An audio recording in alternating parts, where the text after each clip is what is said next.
done that. That's funny. Welcome, welcome, welcome. BitmonkeyTV, episode 49. This is Tech Tipper Tuesday. Figured today, so we're setting a new schedule. I'm going to just start dropping hints every day this week.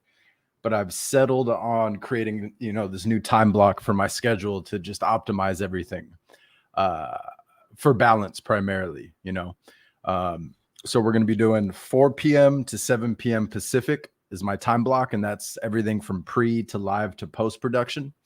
So I'm probably going to be scheduling it at 4:30 / 7:30 Eastern every day.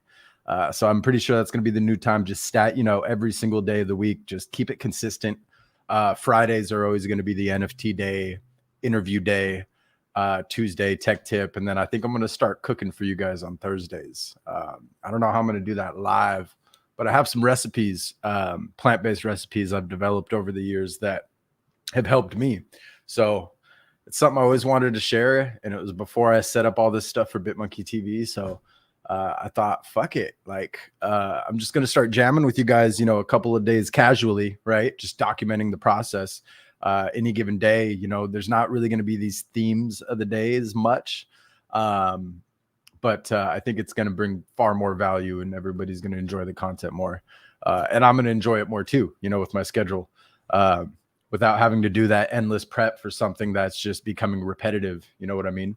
I love NFT Fridays, but I feel like the Creative Thursdays, something needs to change there. It just needs to be more about, sharing a personal side. So comments. Yo, Chris, what up? Thanks for tuning in, man. Appreciate you. How you doing today?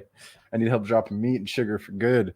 Hey, so I'll never preach, for me, it wasn't like a dietary, like a body thing or a, physical thing. It was just a test of self-will. I first cut red meat. I was being mindful of my diet. I was very ego driven, cared about my looks a lot at that time. You know what I mean? And I just remember cutting red meat, and then I just decided to cut all meat, fish. And then I kept on with dairy and eggs for a year. And I didn't mean to go a year. It started out as like a 30-day challenge. And then after 30 days, I got really, really sick because cutting everything cold turkey is not a good idea. Your body withdrawals. You're supposed to wean yourself off. That's the smart way to do it, at least. I felt like I was going to die. No joke. I had never in my adult life called my mother, but I called my mother. She was about 30 minutes away. Luckily she wasn't in Portugal. And I drove over there. I shouldn't have driven. And I was just crawling around and just it just felt like I was going to die. It's fucking crazy. But I will admit, I haven't been sick since. And that was 2016 in May. Really, really sick. No more. I used to get strep throat. I used to get the flu once a year, twice a year, consistent sicknesses. So food for thought. I did battle a lot of boring meals for a long time, So I wish I had some of these recipes I have now to start off with, to help transition. But after making it a year, I just kept pushing it a month and a month and a month because I just kept feeling good, more energy. I was like, fuck yeah, this is great.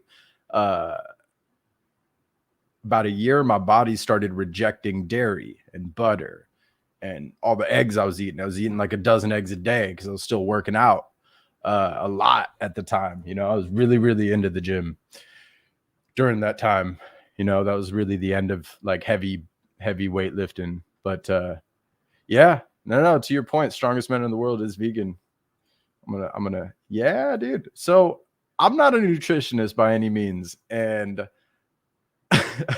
I've had countless people tell me what I'm doing for my body is hurting my body throughout my life, just trying unique fucking things. I don't know if you ever tried that lemonade diet. I was in college. I was trying to cut weight for something. I think it was summertime, to be honest. And I didn't eat food, or I tried not to eat food for I think it was 21 days. I lasted 12 or 13. And halfway through, my neighbor at the time, the surfer chick, Natalie, shout out, I forget your last name. I'm not going to call you out though. But she's like, you're fucking retarded. I'm only saying this. I don't like to overstep, I care about you. You're fucking killing yourself, but you got to go through it to try it. Yeah, it's just something stupid. So I try things like that, not as much because I'm more educated on what's good for your body and what's bad for your body now. But when I was younger, you know, fucking new diet. Yeah, let's try it. Why not? Yeah, it's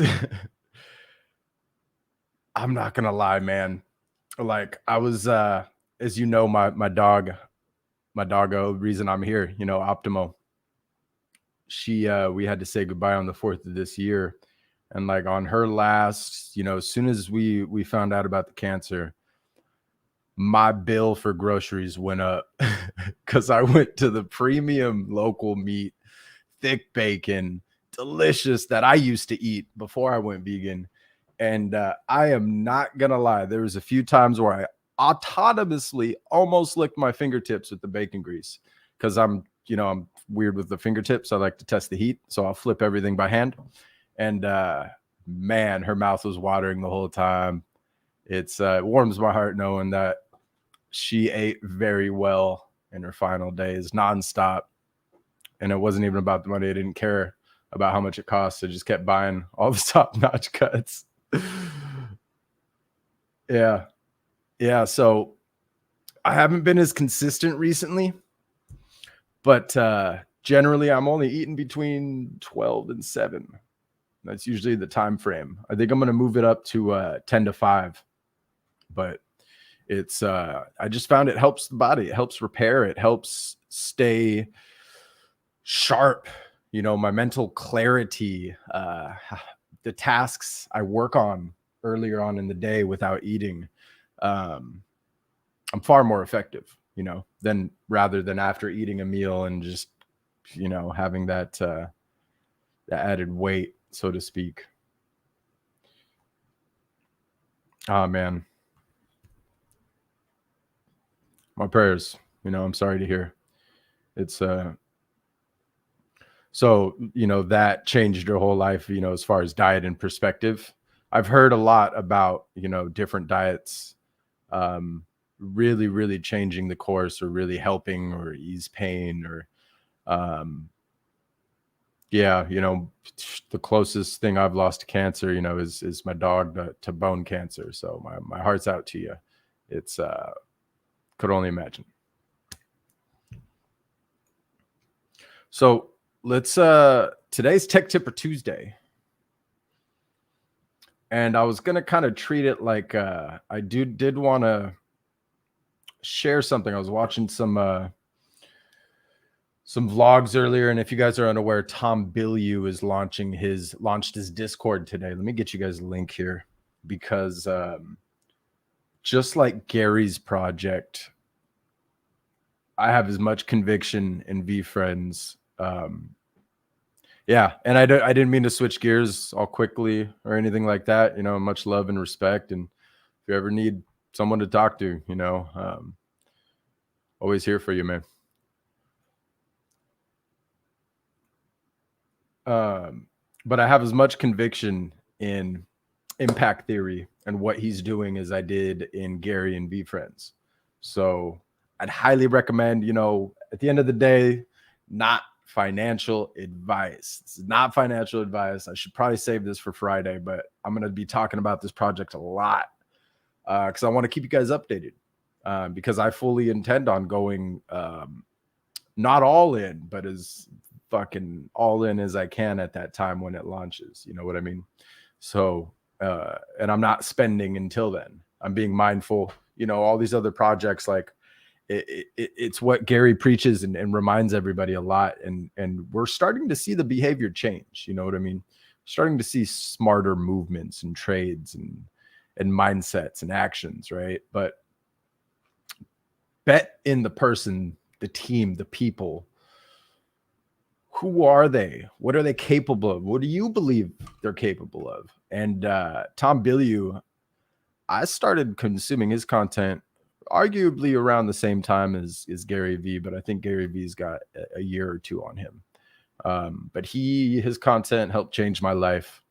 I have some mantras and phrases I pulled from some of the interviews on his shows I've watched. religiously, I think, since 2016.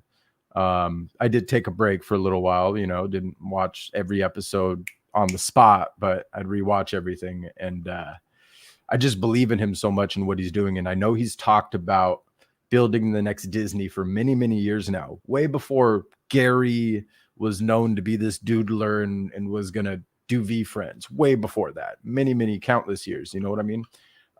So I have the utmost belief in what he's about to do. So I'm going to drop as much ETH as possible because it's the smart move.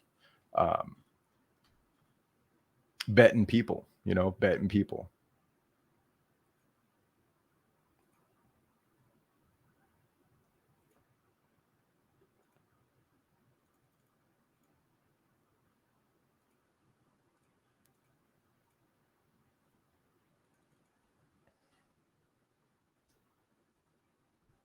Just drop the in the comments. So if you're watching the recording, check the bio.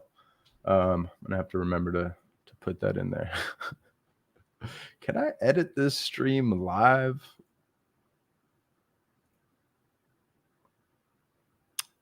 The description, the bio? No, I can't. All right, we're gonna get to it. So I want to talk about Bitcoin.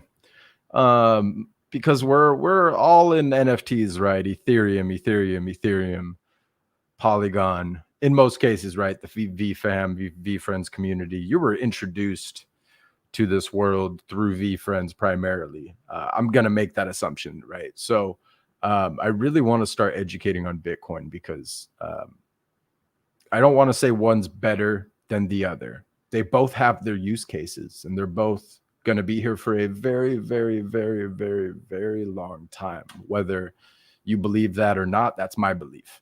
So I want to start sharing some things and doing lessons and answering questions. You know what I mean?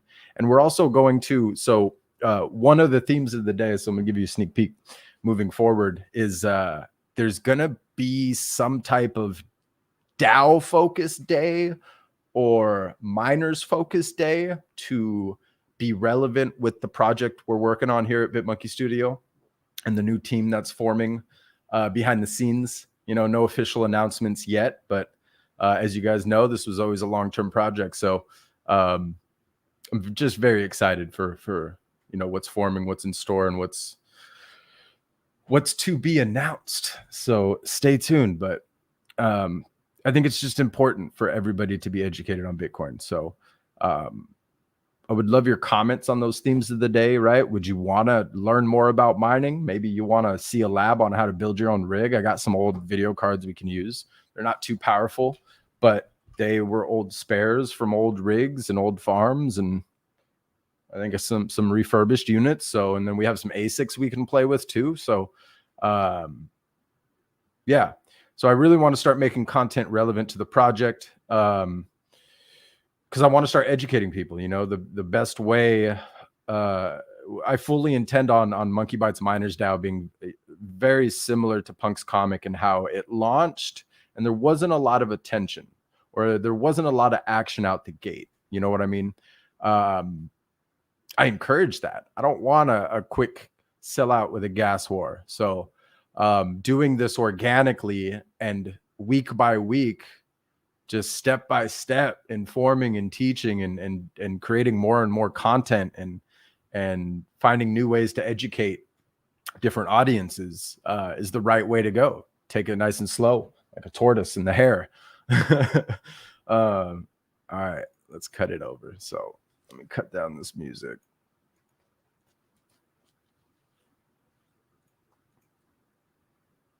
So Tom Bilyeu was about to ask him a question here. I highly recommend looking at this name right here and looking at the Robert Breedlove and Michael Saylor 9-part series. You can treat it like a fucking series of Dexter, like a season of Dexter or something. It's a lot to consume in one day, especially if you're a family man or a mother or whatever your situation, right? We all have our full-time gigs and our responsibilities and priorities. But if you want to learn more about Bitcoin and to understand it from a very, very unique perspective, where he breaks down the history of ancient civilizations and technology and technological shifts in our history of mankind, right? As a civilization, he makes a lot of compelling arguments as to blockchains being that next shift. Although you have a lot of old money and hedge fund managers and, you know, that old world going against it, and a lot of people are still doubting it. So I highly recommend it. It helps you see it from a new lens, whether you believe or not. It's a 9-part series. Watch all 9. Just whenever you got the spare time. I'd love to hear your thoughts on it.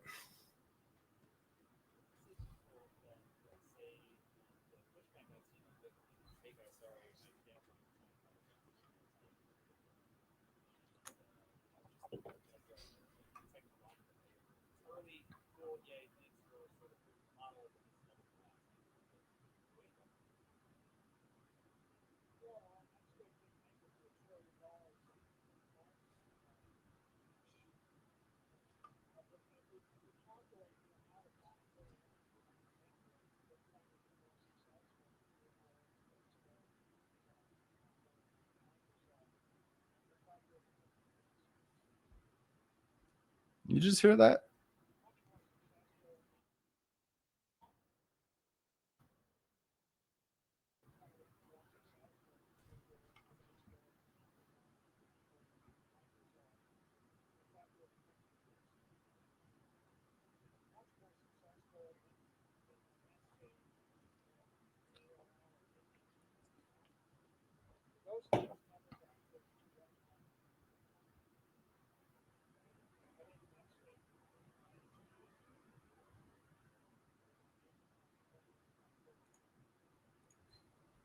Is there no audio?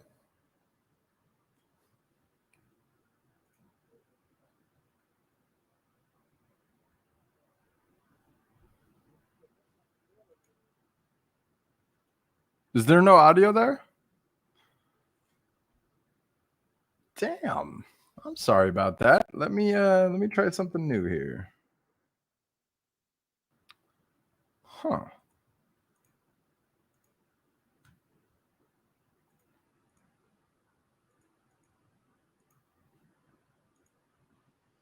What about now? What about now? I'm going to pause it so I can get your feedback there. Man, Streamlabs is weird. I tell it to transfer system audio.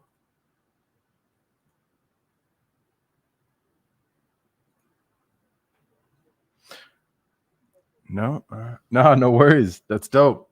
I want to hear about this meetup. If you don't mind, let's sort this out, because I had some more content I wanted to show and share with you guys on this Tech Tip Tuesday, and can't do it if it's fucking muted. So just give me 1 second.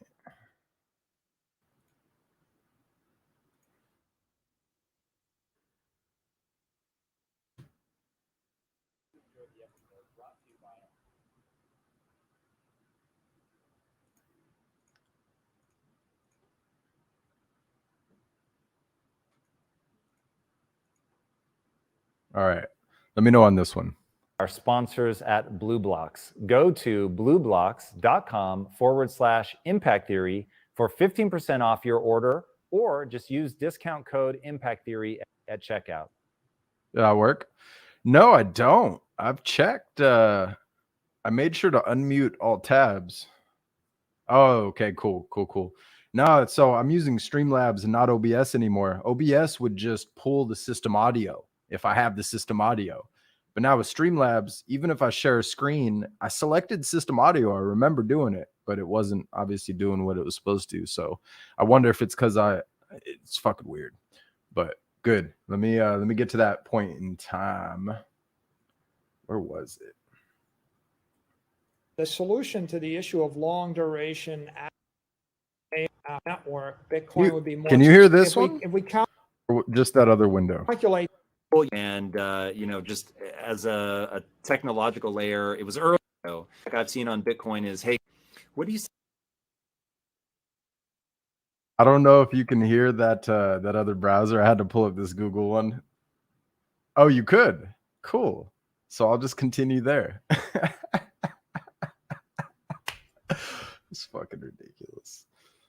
Technology is funny sometimes. Say to people that say the pushback I've seen on Bitcoin is, hey guys, sorry, I get why you're excited about it, but it's the Netscape of crypto. And just as a technological layer, it was early, cool, yay, thanks for sort of proving the model, but this is never going to last. People will build something way better.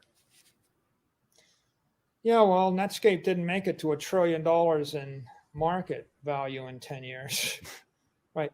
If we calculate the amount of monetary energy on the network, Bitcoin would be more successful than Google, Facebook, Amazon, Apple, or Microsoft. In fact, it would be more, and it's much more successful than Netscape or AOL or anything from that genre. Those things never got to 1/100th, right? I think Netscape, at its peak, was maybe 1/20th, 1/30th, 1/40th of what we're seeing in front of us right now. And the difference really is there is no technology and architecture that's appropriate to replace it. The solution to the issue of long duration asset or long duration safe haven store of value is a very secure crypto asset network. And so Bitcoin is the single most secure network in the world. It's the most secure database in the world. It's the most secure asset in the world. The way that you make it secure is through the extraordinary decentralization combined with.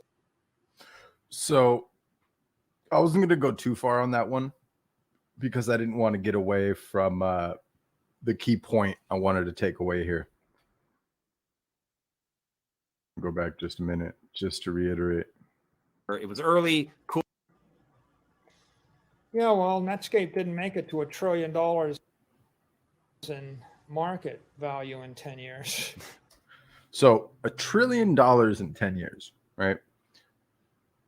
I'm the believer that it will equal, if not overvalue, the global real estate market cap value, which right now I believe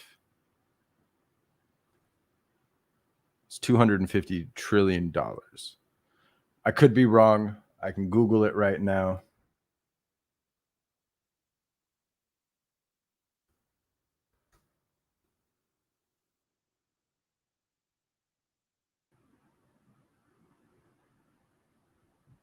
No, that's not what I'm looking for. See, use DuckDuckGo. Give you the.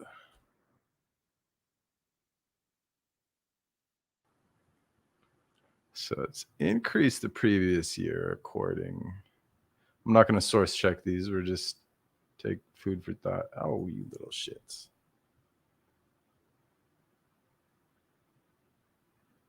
Right.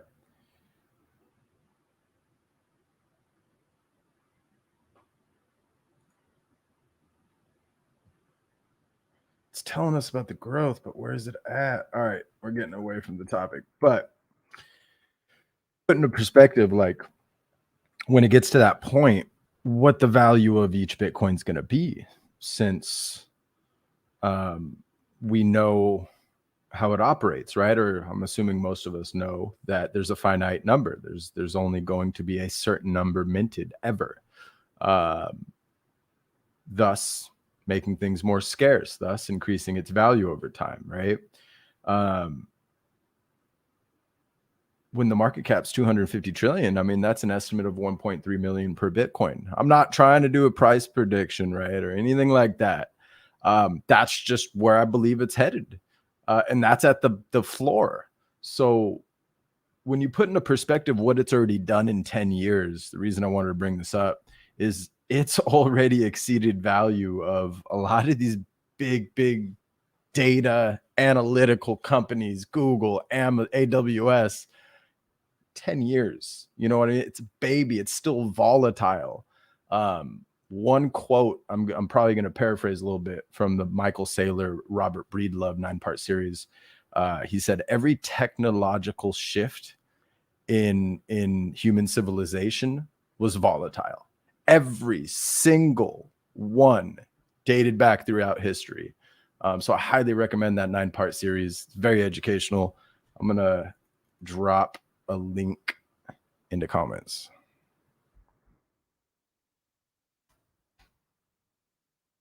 Hey, and shout out. Damn, four viewers. I appreciate you guys. Yeah, I'd treat this like a season, a season of your favorite show or something. Just his perspective, and take it with a grain of salt, whether you believe in what I believe or not. Like, it's all love at the end of the day.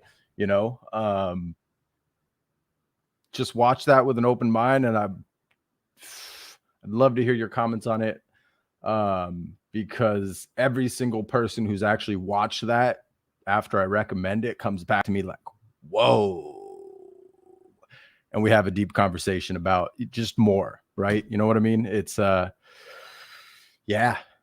Now we're going to go back to Tom Bilyeu's project. This is a video he shared, which is his form of his roadmap right now, right? Of how impact theory, his mission statement for entering in the NFT space. I'll show you this little diagram that they released, featured right here. The founder's key apparently is going to start off a Dutch auction. They didn't release too much information today. However, that's going to be one that you're going to want if you can afford it, right? I don't know what the floor price is going to be. He's going to have a lot of different variations, right? He definitely took a page out of Gary's book, and I'm sure he's working with Gary Vee closely because they know each other. And I know how long he's been trying to build something, the next Disney, long before Gary was talking about it. So I'm all in on this project, just like I was with Gary and VeeFriends. But I want to share this video. It's 22 minutes. So think of this like, when we roll out that old school TV with the VHS, teacher pops in a tape. I hope most of you are interested in this one, because I didn't watch it all the way through yet. So I'll be watching this attentively. Hey everybody, welcome to the Impact Theory Master Plan video. When we first launched the company, we actually laid out everything that we were going to do, because I want to be like Babe Ruth, calling my shot and then knocking it out of the park. And we've recently had some people asking questions about some of the moves that we've been making, and we've got something that we want to talk about that's a big move that we're about to make. And so I want to be the most transparent company ever in terms of outlining the plan that we're about to enact. So as I always tell people, whenever you're building a business, it is going to be hard as hell. And the only way that you're going to have the energy to see all of that through is to have a mission, to know why you're doing what you're doing, to know what you're fighting for. And so here we have a very clear mission statement, and that is to pull people out of the matrix at scale by giving them an empowering mindset. Now, what do I mean by the Matrix? So the movie The Matrix obviously is the defining metaphor of my life, and something that I talk about a lot, because in the movie, what you realize is that the world around you is basically just a bunch of lies that have been pulled over your eyes. Now, I think that's the perfect metaphor for real life, because while you're the one that's pulling the lies over your own eyes, it really comes down to how you frame the world, how you see it, how you frame yourself, how you think about you, all of that contextual information, which, by the way, is what I cover in my upcoming book, spring of 2020. My wife says to plug it whenever I get a chance. So there it is. And that's one of the things that we're going to talk about in this master plan of ours.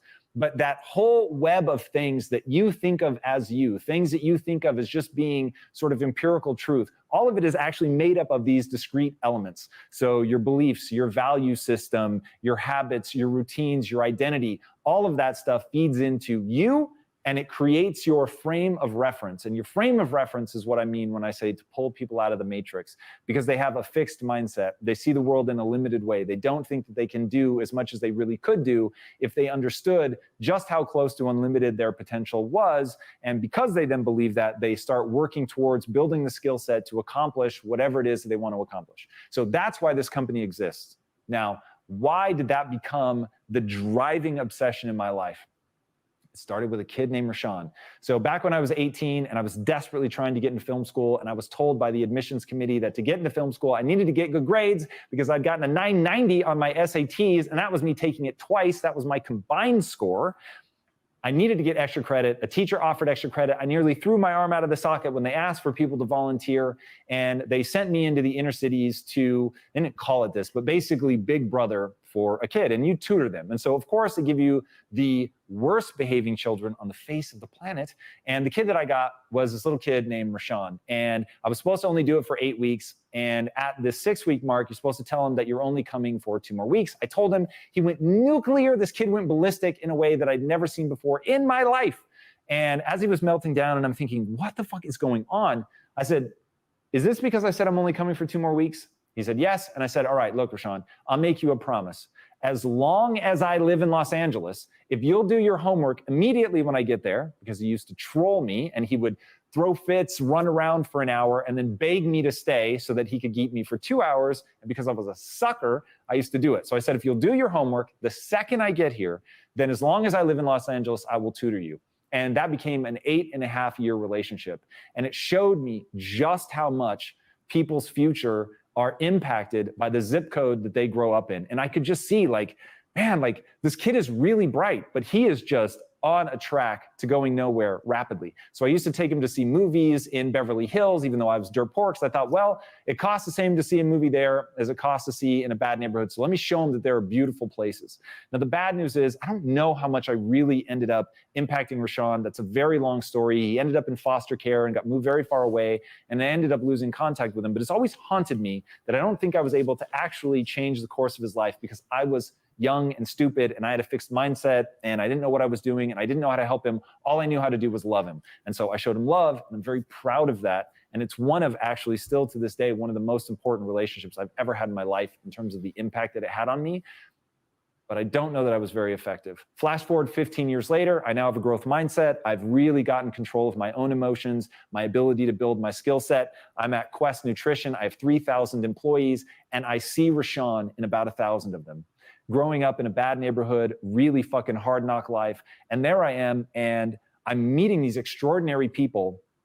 And I start thinking of them as this notion of mining for astronauts. I was interviewing so many people. We were growing so fast. We grew by 57,000% in our first 3 years alone. It was just madness. And I was meeting all these really amazing people, but so many of them had a mindset that was moving them backwards, that even though I thought they were extraordinary, I couldn't convince them of that.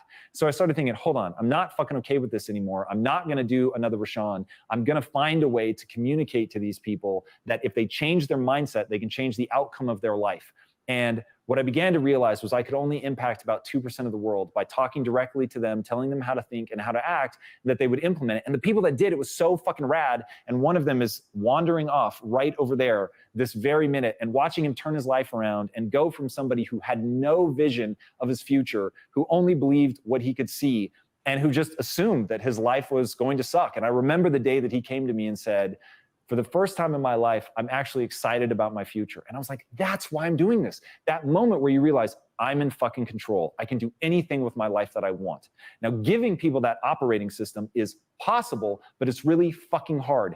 And I am obsessed with scale. So for me to do it just for the 2% of people like Carlitos who can make changes in their life, that wasn't enticing enough. It just doesn't match my personality. I wanted to do it at scale. So how do I do it at scale?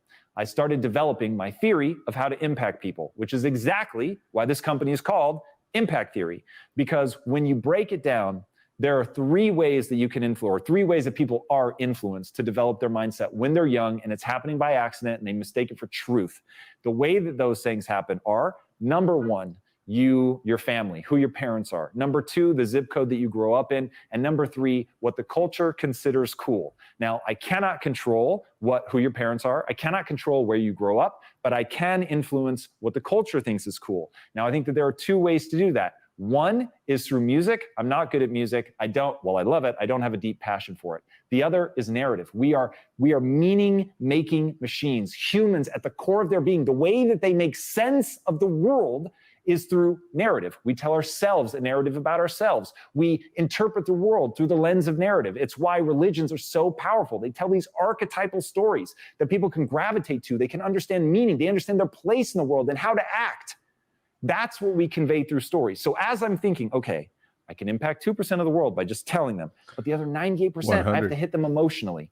So in that is born impact theory. Now, as I started looking, because I think anybody starting a business, especially one that has such a lofty goal as pulling people out of the matrix at scale, you really have to ask, is there a model of this? Is there anybody that's used narrative to really influence culture in a big way?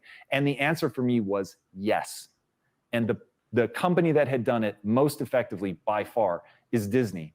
And so I began to study them and look at their model and figure out, if you were going to disrupt Disney, how would you do it? If you wanted to build the next Disney, what would be the steps that you would take? And so you'll hear us talk a lot about, and in fact, if you've watched interviews with me on other people's channels, I talk about it a lot, that what we're doing at Impact Theory is building the next Disney. While we're doing things very differently, and I think we're a very disruptive studio, you'll get a sense of the scale, you'll get a sense of the consistency that's needed. And what Disney did was they told one kind of story from 1,000 different angles over and over and over. And in doing that, they built a brand that meant something. So if I say to you, I'm going to go see a Warner Brothers movie or a Paramount movie or a Sony movie, you don't know anything about it.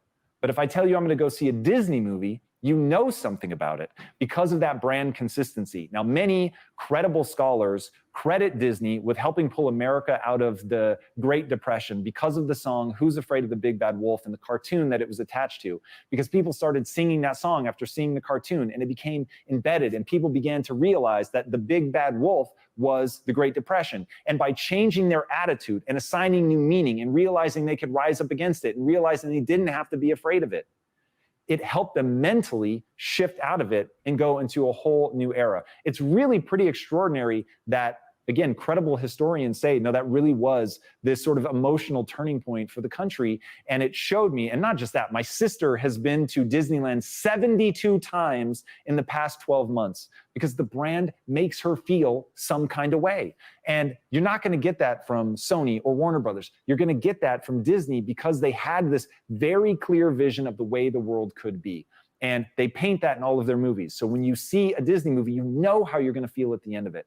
And so we here at Impact Theory ask ourselves the question, if Disney could create the most magical place on earth, can we create the most empowering place on earth? So what we're trying to do is be a disruptive studio that uses both the social content that you guys are used to, as well as traditional narrative content. So we're trying to marry those two. So if you see the things that we're doing in creating comics around creating IP, then you'll understand what we're trying to do. Now, the reason that we're starting with comics, which I think people have looked at us and gone, why are you guys creating comics? I don't understand. You're like a motivational guy. You talk about mindset. Really, though. I'm going to get to why I do that in a minute. But what we're all about is creating these emotional stories that have empowerment at their core to tell that same kind of story over and over and over from 1,000 different angles. So when you pick up something from Impact Theory, whether it's a social content or whether it's a comic book or movie or TV show, you know how you're going to feel, which is quite simply like you're capable of more at the end than you were at the beginning. That's what we're all about. Now, the reason that we're doing comics is it lets us actually create tangible intellectual property.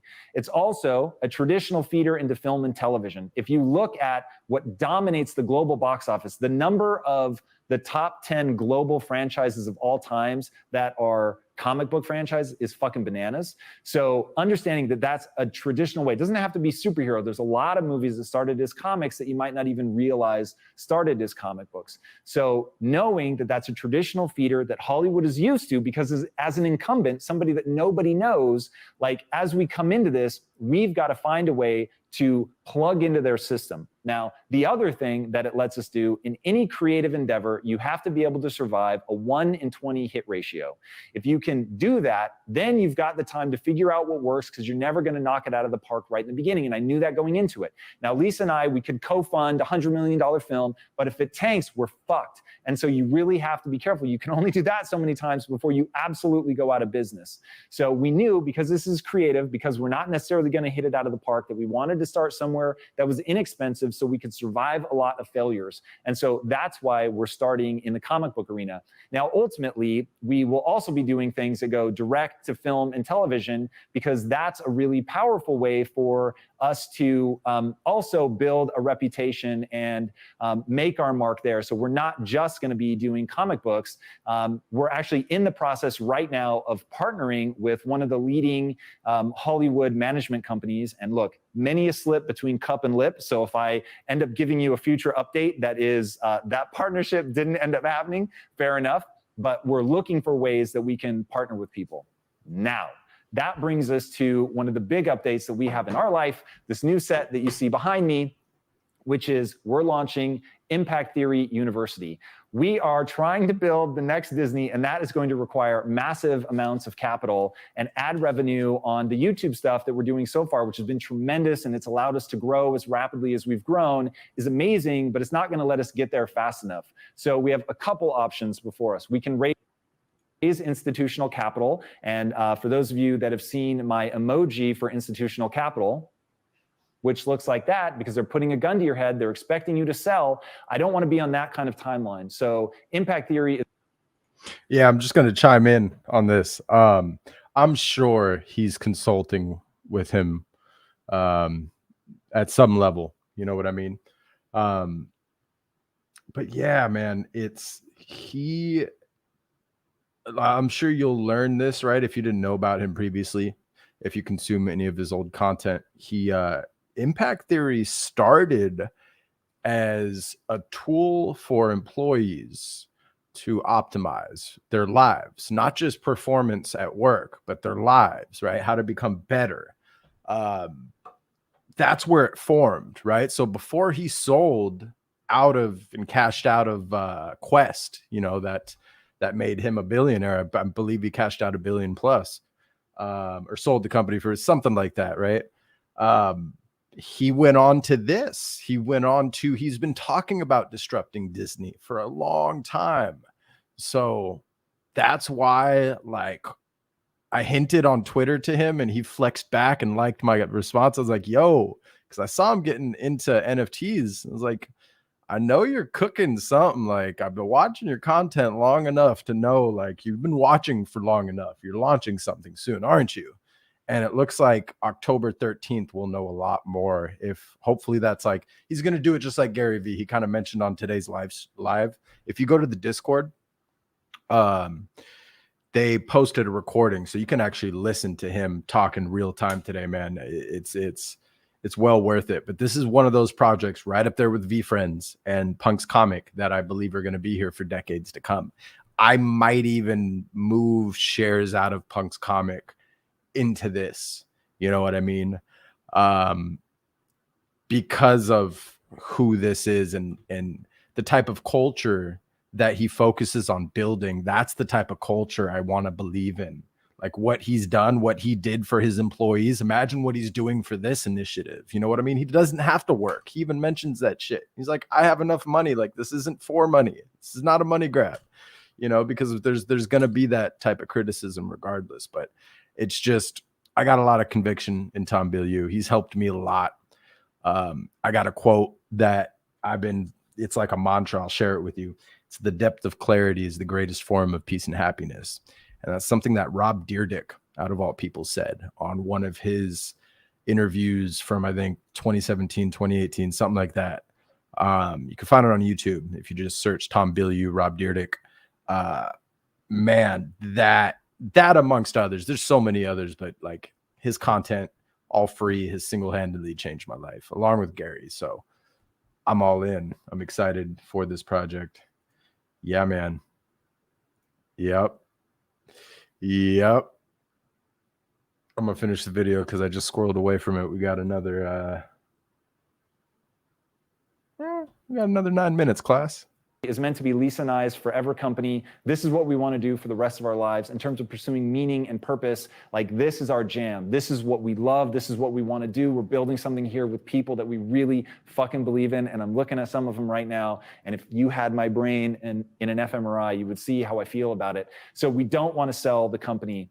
and we don't want to take on the institutional investment. We want to maintain control. So Impact Theory University is going to be a new revenue stream for us. And the other option, by the way, that we have is to do Patreon. And I'm going to be really honest, just in terms of my personality, I don't like Patreon. I think it's rad. And I'm so glad that it's serving some of who I think are just extraordinary minds. And I'm glad that they have that platform. But I want to serve you guys. I don't want to work for you. And I hope that you can forgive me for that, because I love you all. I'm so grateful to have you in this community. It just does not suit my personality to come to the world with my hand out. And that was the first thing that I had to train myself not to do. So what we want to do is create something that is so valuable that people are willing to pay for it. And something that I never thought I would do is sit down and write out the way that I think and formalize courses. But that's what we're doing. And it'll launch with me as the teacher, but over time, we're going to be bringing more and more people into it. It's a subscription service. I'm going to You know what I just realized? So this is actually not a new video. I remember him saying something like this. He posted, because people were asking about the roadmap, and he's like, this will help you visualize what the roadmap is, because my roadmap hasn't changed, right? So what we're watching is something he released, and he's carrying over this intention into the NFT realm, right? Through this project of what you see here, through this Impact Theory Founders Key Legendary tier.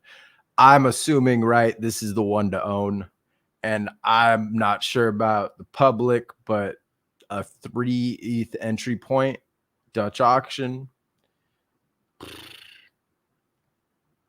I don't know if I would wait, because that's like a spectacular on Gary's. So I'd rather just snag it at 3 and not even wait, get my number that I want of how many copies I want, or how many how many NFTs I want to buy, and take it from there, and not give the chance to let other people swoop in. You know what I mean? But it's really cool because it's all about practice what you preach. He's been talking this shit for a long time. That's why he's like, this is an unlisted video that I'm releasing to you guys, because this was made in 2019 and it conveys the same message that I want to carry over. So he is doing, going to be highly, he mentioned it, a roadmap and all that in the coming weeks, right? But he wanted to launch the Discord first, do the intro. And I think we're supposed to get a POAP for today. I want to see if I got that. I'm going to be answering personal questions and being really involved in the community there. We've recorded a lot of it already. I think it's the best content I think that we've ever done. I'm really, really proud of it. It's a side of me that you've only seen on other people's channels, which is probably my truest self. It's a little more aggressive than you might be used to, but it's really who I am. And my team was always telling me, dude, what'd you guys say? You're most fire at the round tables that we do sometimes late at night, when I'm just fucking totally unguarded, and I'm hard as hell on these guys because I really believe that they can do something extraordinary. I'm also a little bit more playful and having more fun myself. And that format is the format that allows me to tap into that. So I'm really excited about doing that. And I think that you guys are going to love it. But here's the most important thing that I want you guys to understand. First of all, the content that we're already doing free is always going to stay free. And then the other thing is, I really believe that what we're doing in Impact Theory University will change people's lives. So if you're anything like me, then you're saying, dickhead, why the fuck are you charging for it then? And my answer is this. I really believe that it's transformative content. I believe anybody that encounters it will be changed by it. If you take it and you don't agree, we will give you your money back, no questions asked. If you need it, you think it will be revolutionary in your life, you're willing to commit to actually seeing it through, but you can't afford it, we will give it to you for free. So I just got the chills. That was like the breakthrough moment. That was the thing that made me go, actually, I am willing to do this.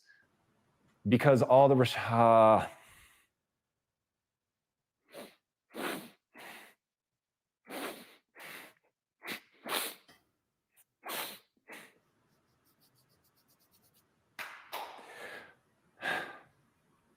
Passion.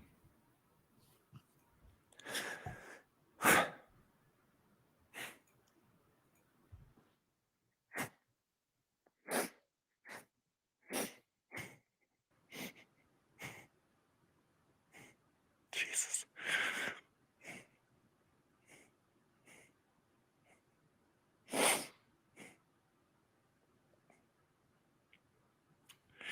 Well, I didn't expect that.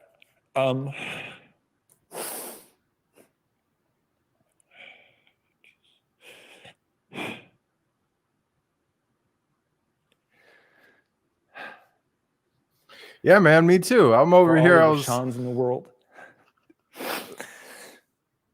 Whew. straight up, not in a bad way, you know. But this is that conviction I have in him. For You know all what the I mean? Rashans in the world that are starting out behind the 8 ball, I want to make sure that you have access to this content. I really believe in it. I really believe to the core of my being. I've been through a lot of stuff to shape my mind, to put this shit to the test, to see if it really works. I really believe in it. And yeah, so we're going to make it free. There's nothing more to say for that. If you can't afford it, if you can, please take it, pay for it, help us build the thing that we're trying to build.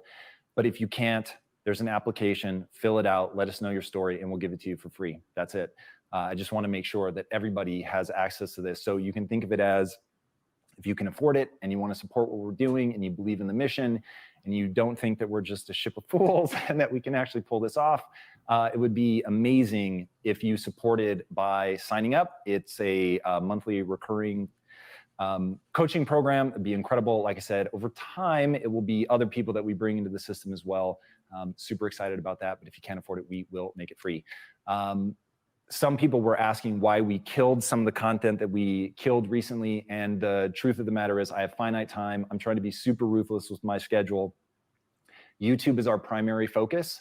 It's not our only focus, but it's our primary focus. And right now, when something doesn't perform on YouTube, which has a lot to do with the algorithm, then we just can't keep doing it. So AMAs didn't perform on YouTube.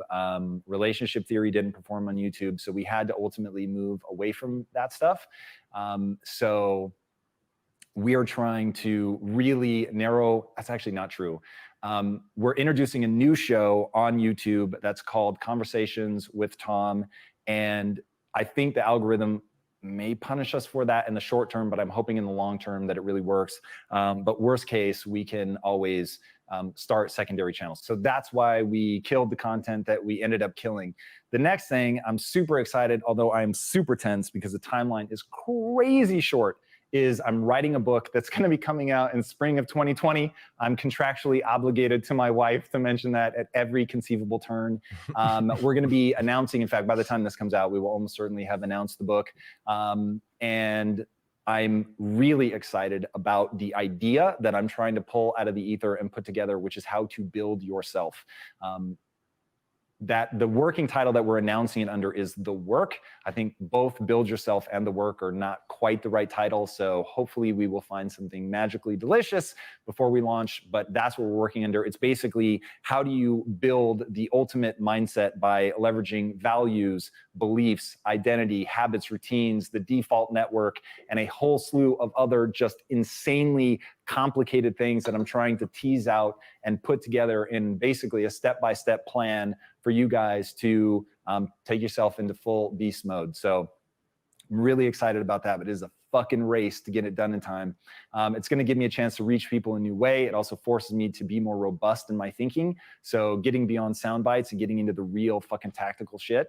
I'm super excited about that. It's going to expand the audience. It's going to raise brand awareness. It's going to elevate the brand. It's going to do a lot of things for us that I think are going to be really, really effective in terms of reaching our end goal, which is to pull people out of the matrix by giving them an empowering mindset and yeah, doing it at scale. And it's also introducing us to the world of publishing. And we've had people reach out to us to publish their books. People you know, it's fucking crazy. So I'm really excited about that. And hopefully we'll be able to introduce that to you soon. All right, there it is. That is the master plan in a dripping amount of details, a couple surprising tiers, but hopefully now you guys know exactly what this is about, what drives us, why we're doing this. And if I was going to call it, Batman has a sickness. If I were going to say that I have a sickness, it's that I want to matter. And I hope this content is affecting you guys, and to all the people that have ever come up to me and thanked me for what we're doing and said that the content has changed your life.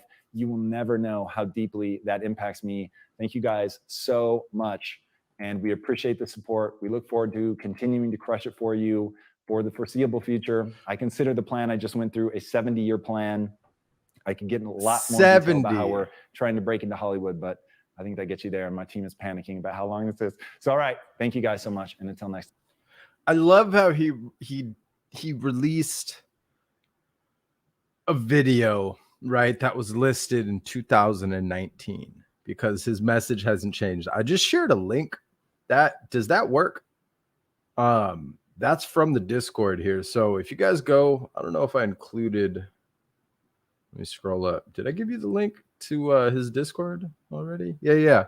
If you scroll up here, bam, go hit that link. This takes you to the Impact Theory Discord. And if you, after you get verified, you scroll down to voice channels, hit featured text chat, and this recaps the call earlier, right? Everything he talked about, the video he shared, his master plan, as well as that that chart, kind of like that tier, and then a recap. Exactly. I'm not going to play it because it's an hour long. I listened to the whole thing live, but this was the call today, like the intro call, if you were attending, right? So if you didn't, I'd highly recommend hopping in that Discord and taking the time to listen to it. It's well worth a listen. It's well worth the hour. So yeah, that was it. That's all I wanted to touch on this Tech Tip Tuesday.